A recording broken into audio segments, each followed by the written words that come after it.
Makanya disebutkan di hadis Muslim, nomor hadis 1960, riwayat Sayyidah Aisyah, dikuatkan oleh keterangan Ibnu Abbas radhiyallahu taala anhuma, Nabi itu teman-teman sekalian ya sering meningkatkan puasa di bulan-bulan hurum, bulan hurum termasuk bulan Rajab. Ya kata Sayyidah Aisyah, termasuk juga kemudian Ibnu Abbas radhiyallahu taala anhuma, saya kadang melihat Nabi sallallahu alaihi wasallam sering puasa, seakan-akan nggak buka, tapi juga sering melihat beliau buka, seakan-akan nggak puasa. Ya, maksudnya apa? Maksudnya, kalau Anda ingin kemudian meningkatkan puasa di bulan-bulan hurum, seperti bulan Al-Muharram, bulan Dzulqa'dah, bulan Dzulhijjah, bulan Rajab, itu silahkan, boleh-boleh saja. Walaupun tidak ada kekhususan mengkhususkan puasa di satu bulan saja, tidak. Ya, tapi kalau Anda ingin tingkatkan puasa, silahkan, ini dalilnya, yang sahih. Apa dalil sahihnya? Tadi saya bacakan. Ya, pertama, isyarat ayat Qur'annya menyebutkan demikian. Yang kedua, untuk puasanya hadis Muslim nomor hadis 1960. Kalau Anda ingin menunaikan puasa di bulan Rajab dengan mengikuti Nabi, isyaratnya untuk menghidupkan evaluasi diri, terkhusus di bulan-bulan haram yang 4 tadi, maka itu tidak ada masalah, silahkan. Sunnah, boleh. Kalau ada yang tanya, boleh nggak saya puasa bulan Rajab? Silahkan. Anda mau Senin puasa? Silahkan. Kamis puasa? Silahkan. Tidak ada batas, seperti hari-hari biasa. Seperti hari biasa, cuman pahalanya ketika Anda kerjakan untuk menghindari maksiat, maka tadi itu bisa berlipat dari hari sebelumnya. Jelas sampai sini? Jadi kalau Anda ingin puasa bulan Rajab, misalnya saya pengen puasa Senin, boleh. Pengen puasa Kamis, boleh. Pengen puasa Senin Kamis, silahkan. Pengen Ayyamul Bid, silahkan. Pengen puasa Daud, silahkan. Atau pengen misalnya puasa beruntut, Senin puasa, Selasa puasa, Rabu puasa, Kamis tidak, boleh. Apa dalilnya? Tadi. Karena puasa di bulan-bulan hurum dianjurkan oleh Nabi SAW. Bulan hurum ada 4, 1 Dzulqa'dah, 2 Dzulhijjah, 3 Al-Muharram, 4 Rajab. Paham? Tapi kalau ada kemudian yang menyampaikan kepada Anda, kalau Anda puasa di bulan Rajab akan mendapatkan pahala sekian. Puasa di bulan Rajab mendapatkan surga, nanti di surganya ada sungai namanya, sungainya Sungai Rajab, ya kan? Puasa sehari di bulan Rajab, maka Anda akan diampuni semua dosa, dibebaskan dari neraka. Kalau sudah bebas dari neraka, ngapain puasa Ramadan? Jelas? Jadi keutamaan puasa di bulan Rajab itu sebetulnya keutamaan umum yang disebutkan dalam dalil-dalil masuk dalam kategori puasa dan ibadah di bulan-bulan hurum, seperti keutamaan di 3 bulan yang lainnya. Tidak ada amalan-amalan khusus misalnya yang hadis-hadisnya menunjuk keistimewaannya. Tapi kalau Anda kerjakan, silahkan saja kerjakan dengan niat mengerjakan amalan-amalan rutinitas seperti yang lainnya. Dan pahala Allah berikan kepada Anda. Contoh, Anda pengen salat malam, silahkan salat malam.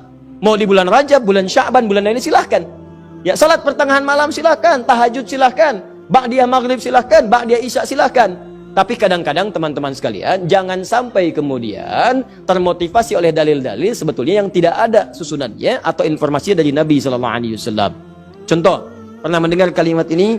Siapa yang menunaikan sholat di malam Jumat di bulan Rajab, di antara isya kemudian sampai dengan ke fajarnya, dia bacakan kemudian rakaat pertamanya setelah Al-Fatihah, kemudian dibacakan surat A, surat B sampai dengan ke Al-Ikhlas sampai yang lainnya, maka akan diampuni semua dosa-dosanya, dibebaskan dari neraka. Pernah dengar kalimat itu? Ini hadisnya hadis palsu.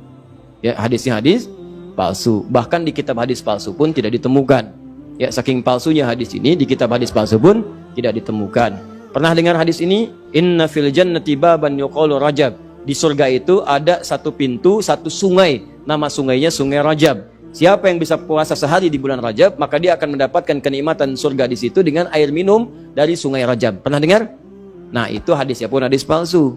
Saking palsunya, teman-teman, di kitab-kitab yang primer pun tidak ditemukan. Saya sudah menggali, ada 7 kitab yang menyampaikan itu. Saya sudah tulis semuanya, 7 kitabnya, di mana ininya, rawinya siapa, saya sampaikan semua.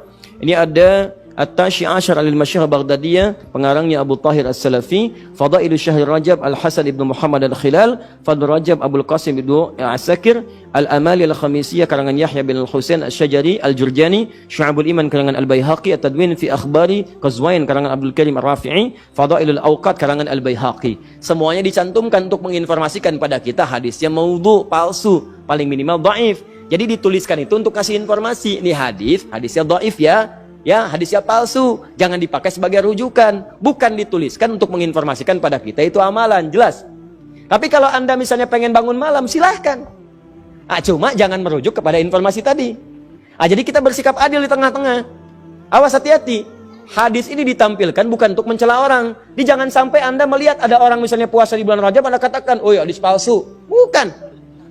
Karena dia bisa menggunakan yang sahih. Jelas. Anda sendiri nggak puasa, malah mencela orang. Kalau pengen puasa silahkan, tapi gunakan sandaran yang sahih hadisnya. Jelas? Kalau malam pengen sholat, boleh nggak? Boleh. Silahkan tunaikan sholat, tapi jangan jadikan hadis palsu sebagai sandaran. Paham? Ustadz, kenapa hadis-hadis itu muncul? Pada asalnya niatnya baik, cuma dilakukan dengan cara yang salah. Apa niat baik itu? Ada sebagian orang melihat keutamaan banyak di bulan Rajab, tapi orang banyak meninggalkannya. Akhirnya dibuatlah anjuran-anjuran untuk mengerjakan itu semua.